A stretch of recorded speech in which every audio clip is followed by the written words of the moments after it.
Welcome back, brothers and sisters. I am Braden. This is Langley Outdoors Academy, and thank you for stopping by. All right, guys, on this gloomy and chilly Sunday morning, I have an opinion piece that we have to hit on the bullet points. Now, as you guys know, bullet points is when we go into the realm of the left, where they get into their opinion pieces and their echo chambers, and we bash through that thing like a sonic wave. Because this article makes bloodshot on my eyes, and it probably will for you as well. It's linked in the description box below. This article has everything. You've got malfeasance. You have manipulation of the Constitution. You have condescension. It's got all the high points of a leftist opinion piece article around gun control. And that's why I might actually put one of my authors from the second press on this. Because when the leftist gun controllers start to manipulate the preamble, our rights, the Constitution, and frame it from a perspective to prove their point of gun control or any other control scheme, it really irritates me. But that's why we founded the second press. That's why you and I are doing it together. Those of you who have signed up are doing incredible job supporting it. We are building our own little community outside of YouTube. Guys, there is a free 2-week trial link down in the description. Please check it out. Check out the last article we did on gun control around magazine limits and how they don't work. Phenomenal article. If you don't like it after 2 weeks, you can bounce out, but I promise that you will. The reviews are phenomenal. But now, let's jump into this article. It's actually about gun fetishes. I'm going to get spicy. We're going to get through this together, though. Jack Gerora.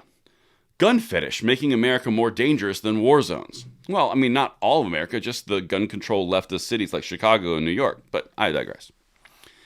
There's something wrong in America. We've come to accept as unavoidable a staggering number of gun deaths annually. I will actually reach an agreement point here. I don't like the amount of gun deaths that we have in the United States.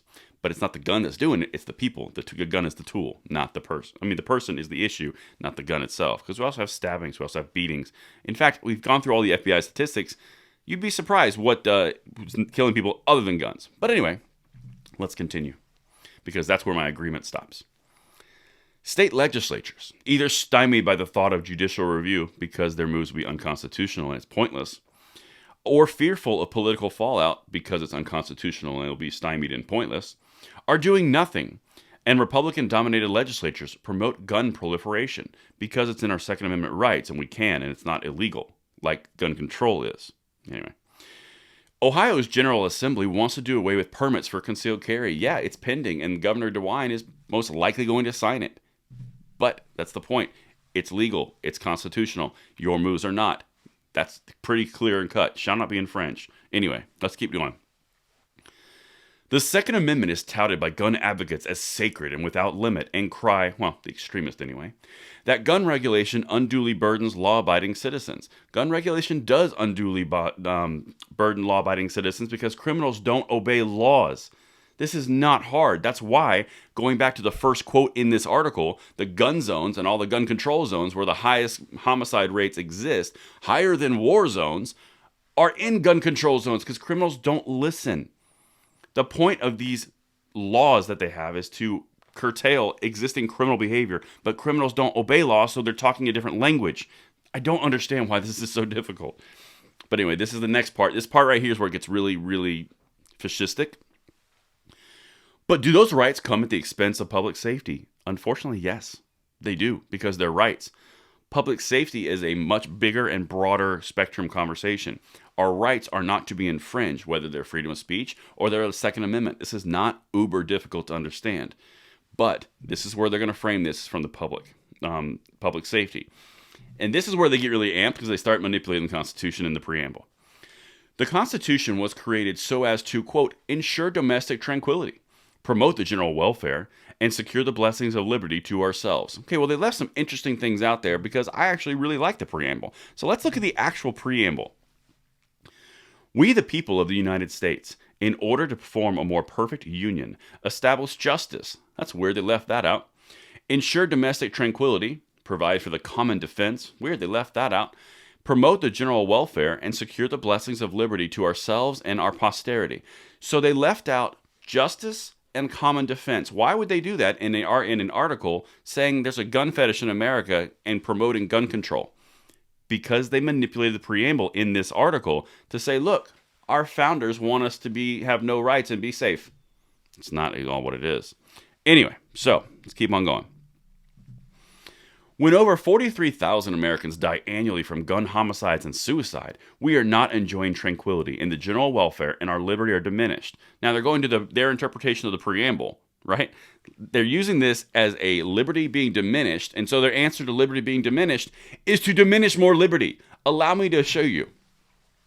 A handgun for home defense? That's fine. A gun for any other purpose or to carry on the street? Sorry, that's outside the Second Amendment. Oh, but that puts, quote, law-abiding citizens at risk. Not if we get serious about universal background checks for all gun transfers, long prison sentences for anyone engaging in a straw man purchase or carrying a gun on the street, banning high-capacity magazines and semi-automatic long guns, and temporarily removing guns from domestic abusers. So in order for your public safety and your domestic tranquility, of which you picked and chose out of the preamble, you're going to do all those things, violate the Second Amendment, and take people's rights away because you want to feel safe in the public. Sorry, boo-boo, that's not the way it works. And this last piece, this kind of sounds hypocritical at best. It's easy for judges to get lost in the abstract arguments about constitutional rights. Abstract arguments? They're constitutional rights, nothing abstract about them. Anyway, judges decide gun cases in a vacuum of sorts, far removed from the gun violence that has become part of America. Sitting in the comfort of the secure courtrooms, the U.S. Supreme Court has its own police force. Judges parse the meaning of words and phrases without having to deal with the reality of people dying from guns, and plenty of people are dying. You could have removed the word judge there and put Congress and fit the exact same sentence and it would have worked. Congress, the people who are trying to take the Second Amendment rights, trying to infringe upon the Second Amendment rights with common sense gun reforms, also have their own police force, also sit in the echo chambers in the ivory towers where they don't have any threats to them. This is the worst dribble I've seen in a while from leftist gun control, and that's why I'm bringing it to you on the bullet points. We are going to meet these guys head on, and that is the entire point of this channel and the Second Press, because we are going to pass the blessings on to the next generation, our posterity. And that's what I've got for you. Let me know what you guys think, and I'll see you on the segment tonight at 9 p.m. Braden signing out.